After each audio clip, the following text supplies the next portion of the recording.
주님의 은혜와 평강이 여러분들과 함께 하시길 바랍니다. 부활은 기독교의 핵심입니다.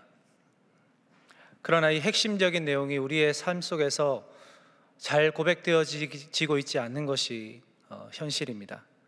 말씀을 준비하면서 우리는 왜 이 부활이 우리의 삶 속에서, 우리의 신앙 속에서 잘 고백되지 않을까, 그런 생각을 해보았습니다.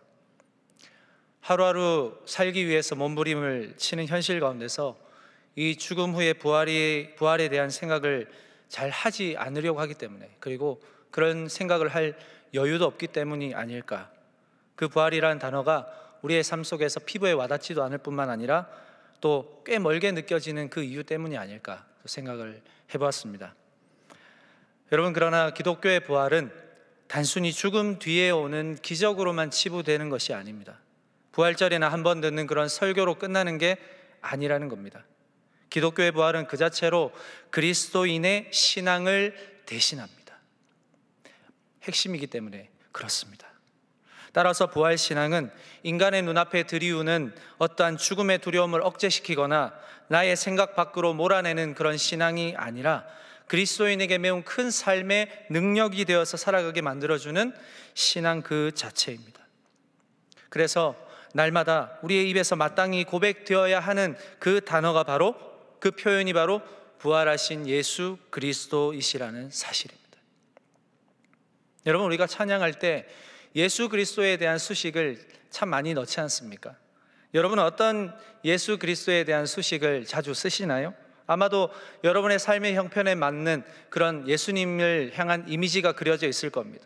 우리가 찬양에도 많이 부르고 있습니다. 예수님은 나의 좋은 친구, 예수님은 나의 치료자, 예수님은 나의 위로자, 또 예수님은 나의 구원자, 나의 생명, 나의 주인.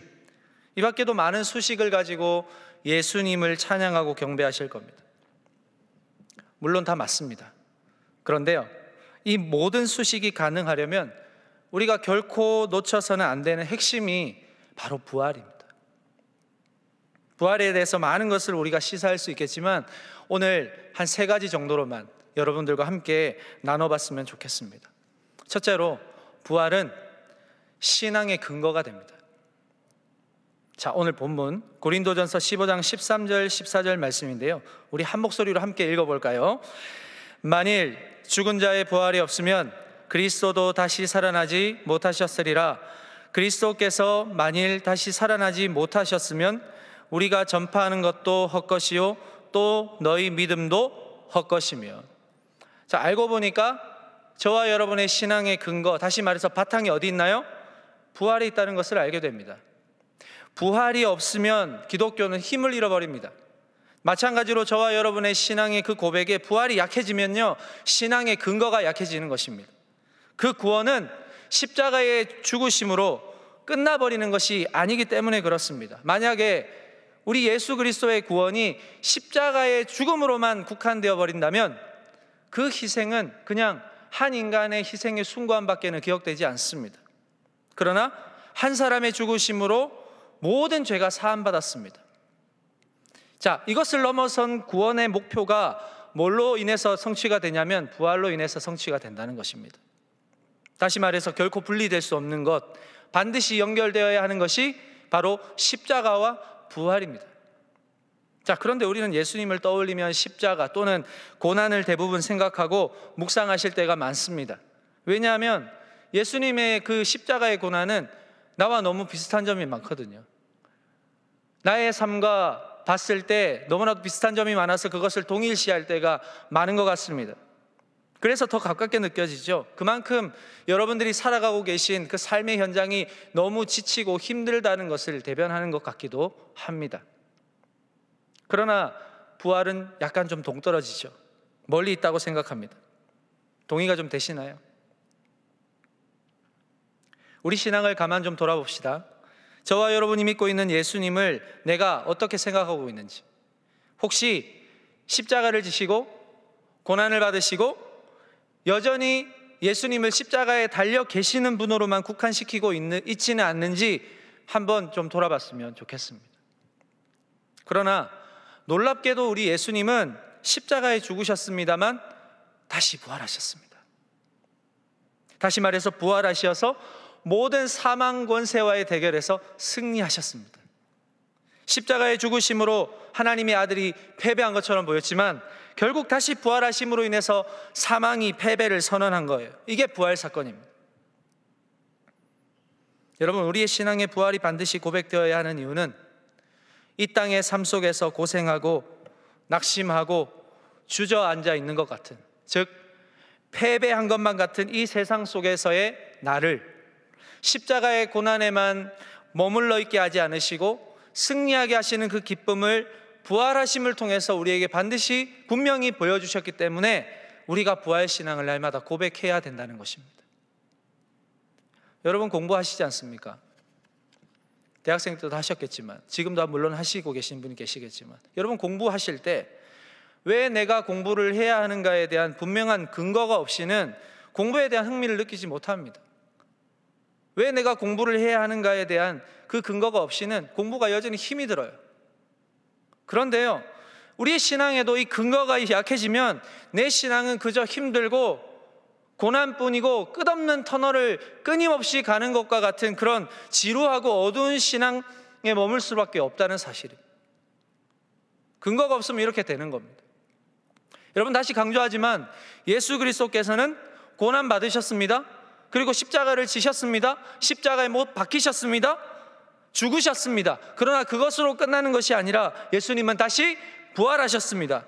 모든 사망의 권세를 이기시고 승리하셨다는 이 놀라운 사건이 저와 여러분의 삶에, 그리고 여러분의 신앙에 명백한 근거가 될 때 여러분의 삶에서 전하시는 그 복음, 여러분의 삶으로 나타내시는 그 복음이 살아있는 복음이 될 줄로 믿으시기를 바랍니다. 그런가 하면 두 번째로요, 부활은 신앙의 증거가 됩니다.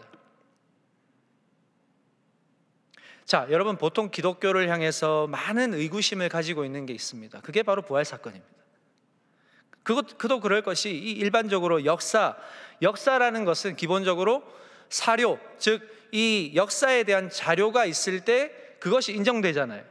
보여지는 역사의 자료가 있으면, 그리고 그 자료에는 그 시대에 쓰여진 글이나 또 그 시대에 통치하였던 왕의 이름이나 또 연도나 그런 기록들이 있을 때 두말 없이 이 실제적인 역사로 인정을 받는데요, 그러나 이러한 역사의 관점으로 볼 때 기독교의 부활, 그리스도의 부활은 인정받지 못하는 사건이 될 수밖에 없습니다. 왜요? 자료가 없으니까, 증거가 없으니까. 여러분, 그런데 예수 그리스도의 그 부활 이후에 교회가 출현합니다. 교회가 출현했잖아요. 그런데 교회의 출현은 역사 쪽에서는 그 역사성을 충분히 인정받아요. 왜 그럴까요? 그 시대에 통치하였던 로마의 황제 이름이나 그 시대의 연도나 정치 문화적 특성 속에 뭐가 있습니까? 교회가 있었기 때문입니다. 자, 여기서 교회를 말할 때는 교회는 어떤 곳이죠? 건물이 아니에요. 교회는 건물을 이야기하는 것이 아니라 교회는 공동체, 다시 말해서 예수 그리스도를 구주로 고백하고 그리스도의 말씀과 그리스도의 명령을 따라 살아가기로 작정한 모임, 그것을 이야기합니다. 자, 이 교회가 당시 로마 통치 가운데 아주 큰 영향력을 행사했습니다. 그래서요, 교회는 그 기간 동안 숱한 박해와 멸시를 받습니다.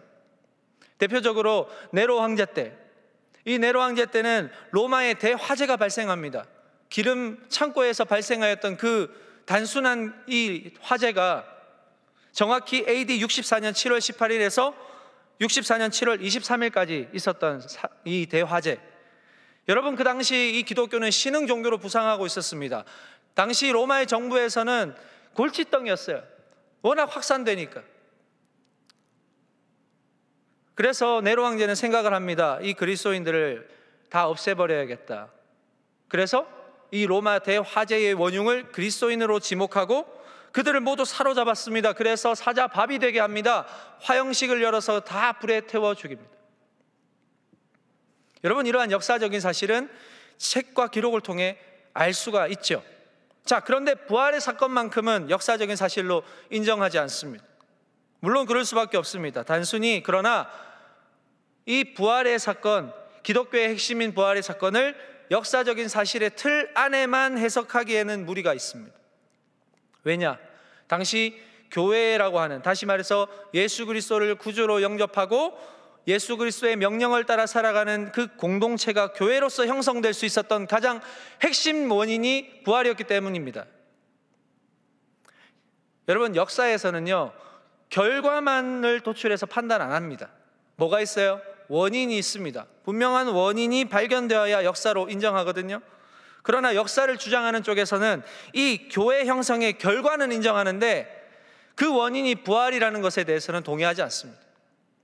여러분, 그렇다고 해서 역사 쪽에서는 이 교회가 형성된 원인의 명백한 근거도 지금 찾아내지 못하고 있습니다. 조직신학자 김동건 교수님은 이 교회 형성에 대한 원인과 역사적 자료를 어디서 찾느냐면 예수님의 추종자들과 그 추종자들의 삶을 통해서 찾을 수 있고 거기에 가치가 있다고 이야기합니다. 자, 그가 이르기를 역사적 사료라는 것은 역사적 사건을 목격한 자들의 증언과 당시 정황 등을 종합해서 역사를 서술한다고 말해요. 다시 말해서 역사적 사료가 반드시 텍스트, 문서에 국한되지 않는다는 겁니다. 신약학자인 제임스 던이라는 분이 계시는데요, 이분도 위의 주장과 비슷한 주장을 합니다. 그래서 이 주장으로 합리적인 근거를 제시하고 있는데, 자, 그의 책 왜 예수의 부활을 믿는가라는 책에 보니까 이렇게 얘기합니다. 부활하신 예수님과의 만남은 초기 그리스도교 운동을 가장 열정적으로 반대하던 한 사람을 완전하게 변화시켜 유대인뿐만 아니라 이방인에게도 그리스도의 복음을 가장 효과적으로 전하는 이로 만들어내었다. 그러면 예수님을 따랐던 추종자들, 좀 축약하면 예수님을 따랐던 제자들, 그 제자들의 모습을 우리는 복음서를 통해서 찾을 수 있습니다. 자, 예수님의 제자들은요, 3년의 공생의 기간 동안 예수님의 행하신 기적들과 이적과 기사들을 눈으로 다 목격했습니다. 그래서 예수님이 전하셨던 그 복음의 놀라운 진리는 한결같이 신비로웠고 놀라웠습니다. 그래서 예수님을 따르기 시작하죠. 예수님을 바라보면서 제자들은 당시 로마의 지배를 받고 있었기 때문에 이스라엘의 독립을 꿈꿨습니다. 새로운 나라, 새롭게 통치할 메시아, 그분이 예수님이라고 생각했어요. 그래서 예수님이 세우신 왕국을 통해서 이제 우리의 고생이 끝나겠구나, 새로운 왕국이 펼쳐지겠구나 라고 생각을 했습니다. 그런데요, 예수님은 로마의 권력에 체포가 되셔서 그 권력에 의해서 십자가라는 그 당시 최고의 사형 언도를 받으시게 됩니다. 그럼에도 제자들은 그 예수님께서 십자가에서 내려오셔서 모든 권력을 무찌르시고 새로운 나라를 건설하실 것이라는 일말의 기대를 가지고 있었어요. 그러나 예수님은요, 보란듯이 십자가에서 죽으십니다. 그리고 그 시신도 로마 군사들이 지키는 그 무덤에 안치가 되죠. 여러분, 제자들의 기분이 어떨까요? 예수님의 죽음을 본 제자들은 뿔뿔이 흩어져 버렸습니다. 도망갔다는 표현이 더 정확할 것 같습니다. 지구 끝까지라도 쫓아갈 것 같았던 그 제자들이, 그들이 꿈꿨던 새로운 왕국의 새로운 왕이라고 믿었던 그 예수님의 죽음 앞에 더 이상 소망이 없음을 알고 절망해 버립니다. 그리고는 완전히 해체가 돼버리죠. 여러분, 근데 놀라운 것은 이 예수님께서 죽으신 후에 얼마 되지 않아서 갑자기 유대 사회에 교회가 생겨났다는 것입니다. 순식간에 이 헬라 문화가 지배하던 세상에 확산되기 시작합니다. 이게 왜 말이 안 되냐면요, 여러분, 로마 사회는 볼 것도 없이 유대 사회만 봐도 이 사회는, 이 종교는, 유대 종교는 그야말로 매우 배타적인 성향을 갖고 있었습니다.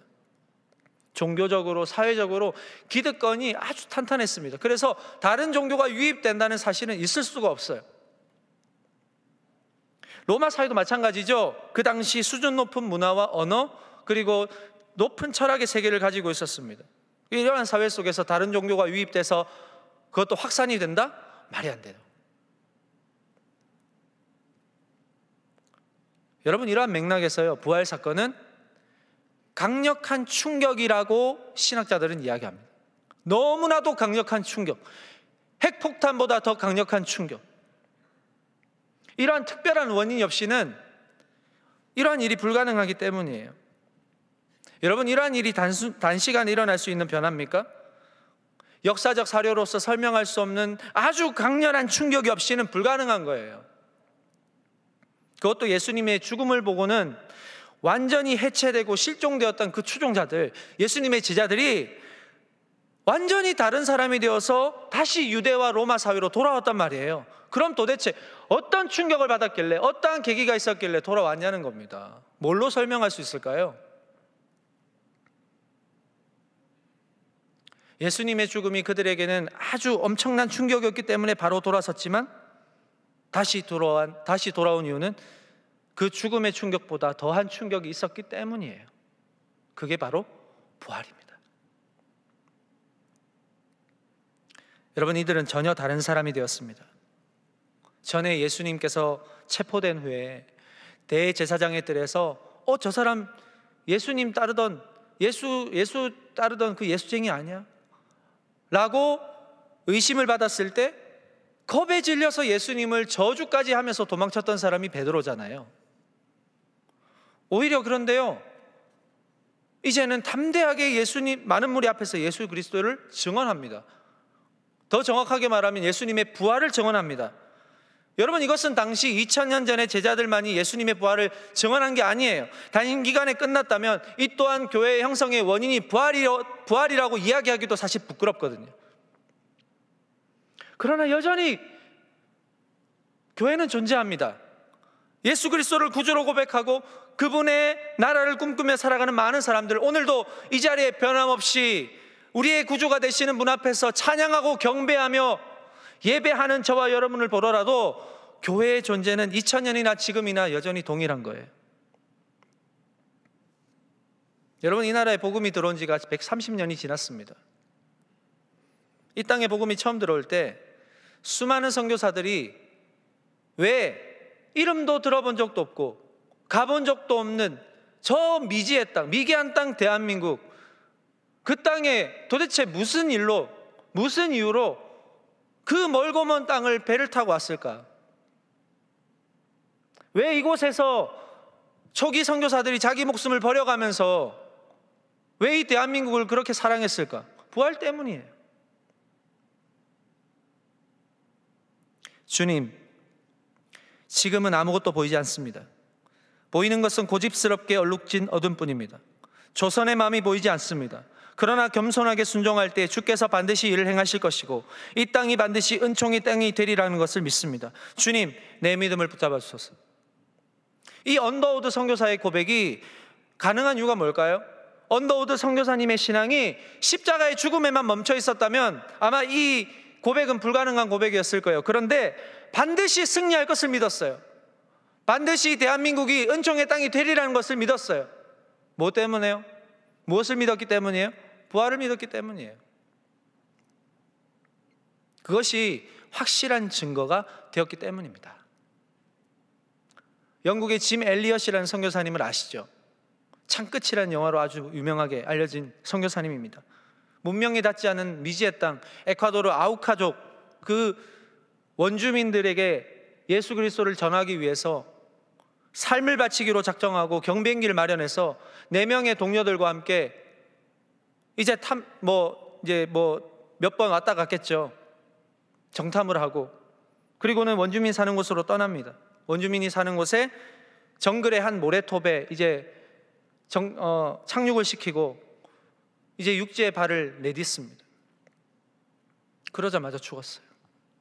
복음 한번 전하지 못하고 그 원주민들이 찌르는 창과 휘두르는 칼에 죽었어요. 다.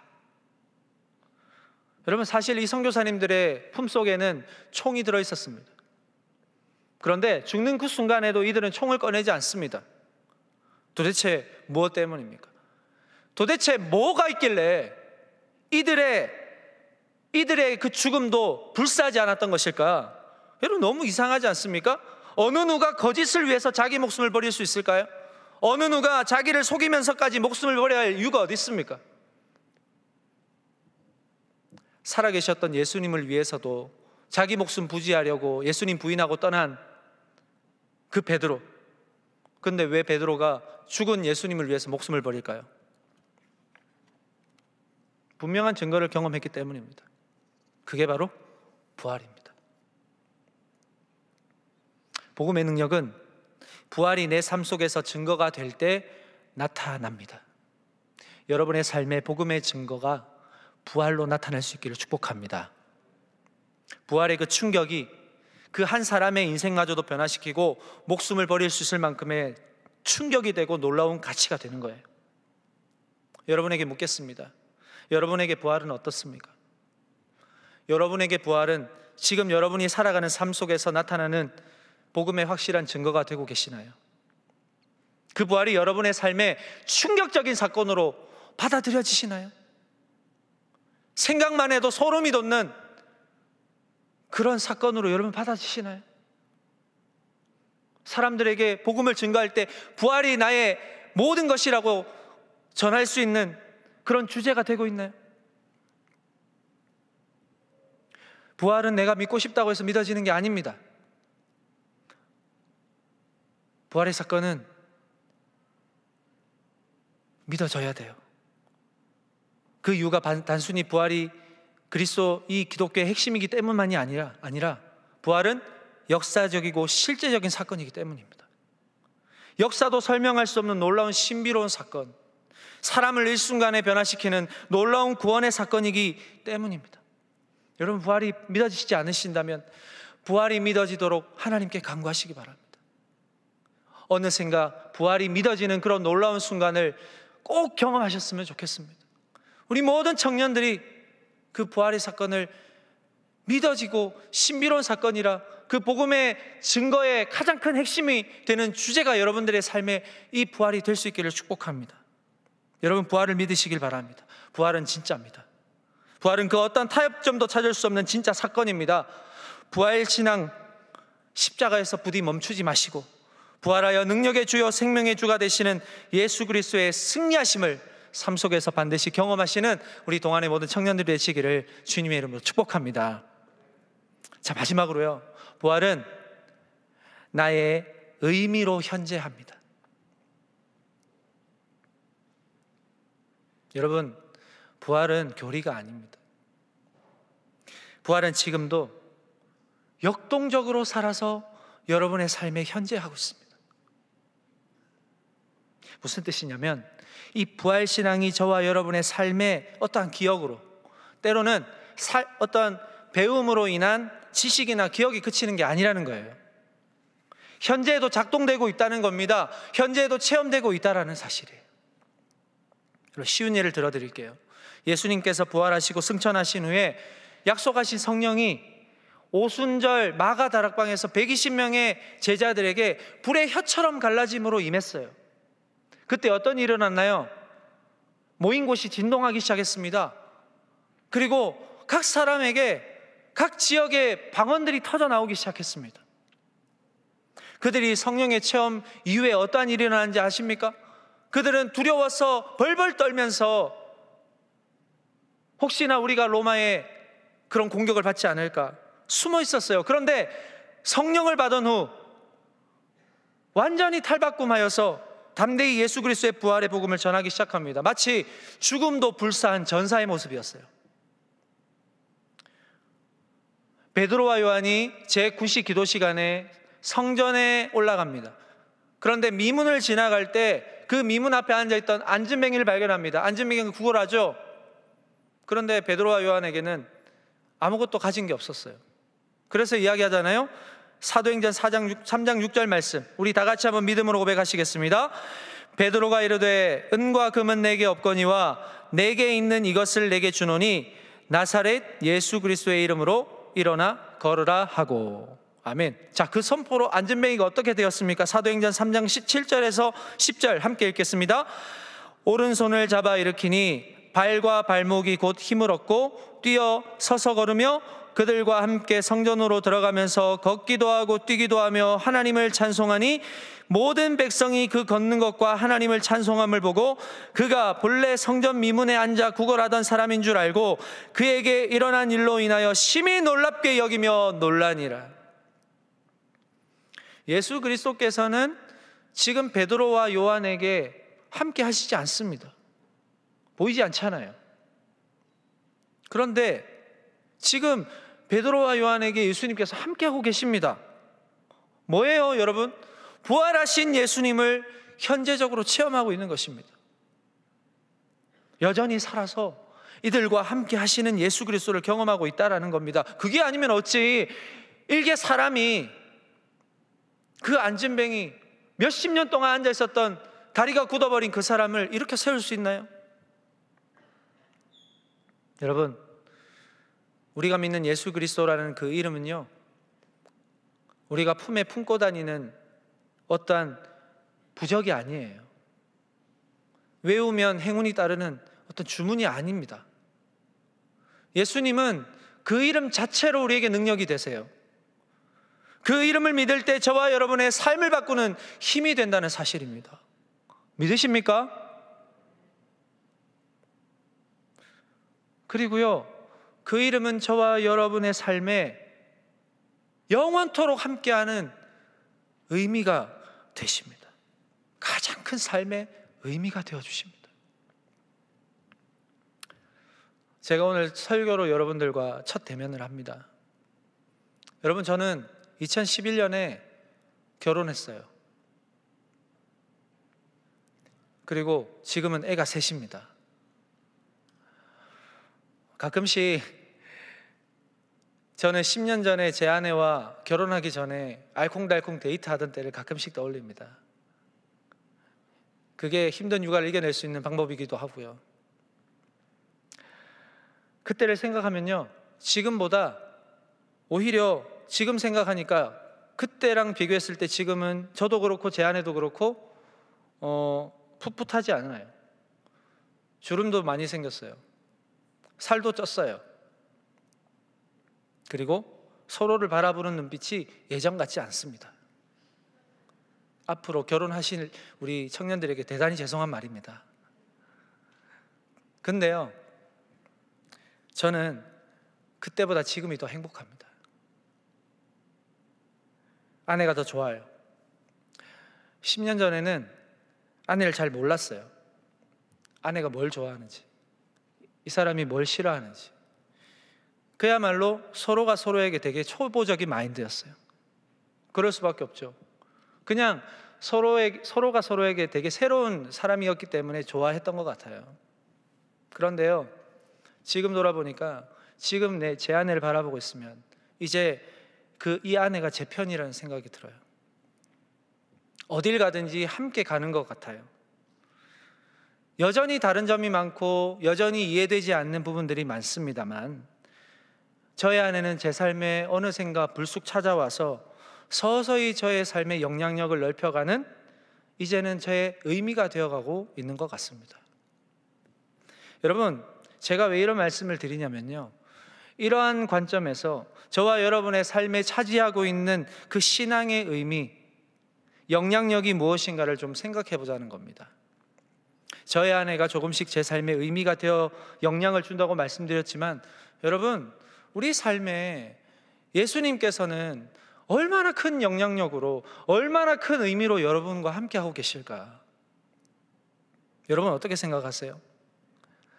여러분에게 예수님은 어떠한 의미가 되시고 있습니까? 부활하신 예수님은 지금 우리 눈에는 보이지 않습니다. 그러나 여전히 살아서 늘 저와 여러분의 곁에 서서 함께 웃고 함께 눈물을 흘려주고 계십니다. 그리고 나보다 더 나를 잘 아세요. 내가 지금 어떤 상태인지, 내가 무엇이 필요한지, 내가 뭘 공급받아야 하는지, 내가 지금 어떤 훈련을 받아야 하는지, 그것을 정확하게 아시고 때를 따라 나를 인도하시고 때로는 이해할 수 없는 곳으로 저를 이끌어서 그런 상황들을 만나기도 하십니다. 왜 이렇게 여러분들에게 이렇게 대하실까요? 왜 나에게 고난을 주실까? 왜 나에게 힘든 상황을 만나게 하실까요? 이것을 통해서 예수님께서 여러분의 의미가 되기를 원하시기 때문입니다. 예수님을 붙들어서 여러분이 살아가는 그 삶의 영향력을 세상에 의지하는 것이 아니라 예수님께로 의미를 두게끔 만들고 싶으셔서 그러신 거예요. 여러분, 예수님이 함께 하시는 여러분의 삶을 다시 바라보십시오. 여러분의 삶의 가치가 이 땅에서 종속되어서 썩어서 끝나버리면 얼마나 허무합니까? 그러나 지금 여러분이 걸어가는 그 한 발 한 발 모두 하늘의 소망에 두는 걸음이 된다는 사실을 꼭 기억하셨으면 좋겠습니다. 왜요? 예수님이 여러분의 삶에 함께 하시기 때문입니다. 단 한순간도 여러분에게 의미 없는 시간은 하나도 없다는 것입니다. 예수님께서 모든 삶에 여러분의 의미가 되어 주십니다. 정리하자면 여러분, 이 부활이 예수님의 나의 삶의 의미로서 자리 잡지만 힘없는 의미가 아니에요. 사진첩에서 가끔씩 꺼내보고 추억에 젖어들 만한 차원의 의미가 아니라는 겁니다. 이 의미는 어떤 의미일까요? 나를 살게 하는 의미입니다. 소망을 갖게 만드는 의미입니다. 삶을 부정적으로 판단하게 만드는 그것으로부터 해방하게 만드는 의미가 바로 예수 그리스도의 부활입니다. 그 부활이 가져다 주는 진짜 의미를 오늘 이 시간부터 발견해 나가셨으면 좋겠습니다. 말씀을 정리하겠습니다. 부활하신 예수님은 매일 저와 여러분과 함께 하십니다. 그래서 저와 여러분을 통해서 부활하신 예수님이 고백되기를 원하십니다. 여러분, 지금 여러분의 형편이 어떠신가요? 매일같이 살얼음판을 걷고 계시는 것 같으신가요? 아니면 두려움으로 가득 채워져 있으십니까? 아니면 어떠한 고민으로 인해서 밤에 잠도 못 자고 밤을 지새우시는 그런 상황 속에 있습니까? 분명한 사실은 이러한 상황에서도 부활하신 예수님께서 여러분과 함께 하십니다. 여러분의 모습을 다 알고 계세요. 절망하여 자신의 삶에 돌아간 제자들에게 다시 찾아오신 예수님이에요. 그 예수님께서 오늘 저와 여러분의 절망의 순간에도 부활하신 예수님으로 현재하셔서 찾아오셔서 용기 주시고 힘 주실 줄로 믿으시길 바랍니다. 여러분, 부활이 왜 우리의 소망이 될까? 여러분이 겪고 있는 지금의 절망으로 끝나는 게 아니기 때문이에요.